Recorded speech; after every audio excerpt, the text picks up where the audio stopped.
அல்லாஹ்வுடைய தூதர் ஸல்லல்லாஹு அலைஹி வஸல்லம் இதை பல செய்திகளில் நமக்கு சொன்னார்கள்.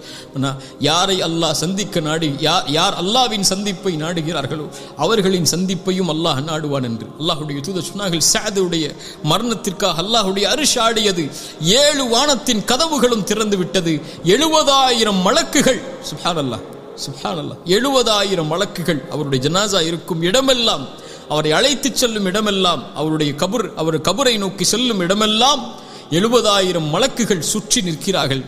அவருடைய ஜனாசாவில் கலந்து கொள்வதற்காக வந்திருக்கிறார்கள். இந்த அல்லாஹ்வுடைய தூதர் ஸல்லல்லாஹு அலைஹி வஸல்லம் சொன்னார்கள். சஅத் இப்னு முஆதை அல்லாஹ்வுடைய தூதர் ஸல்லல்லாஹு அலைஹி வஸல்லம் கபரில் வைத்தவுடன் சொன்னார்கள், சுப்ஹானல்லாஹ் சுப்ஹானல்லாஹ், அல்லாஹு அக்பர் அல்லாஹு அக்பர்.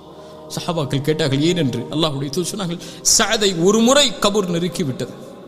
கபருடைய நெருக்கத்திலிருந்து ஒருவர் பாதுகாக்கப்பட்டிருந்தால் அவர் சஅத் இப்னு முஆதாகத்தான் இருந்திருப்பார்.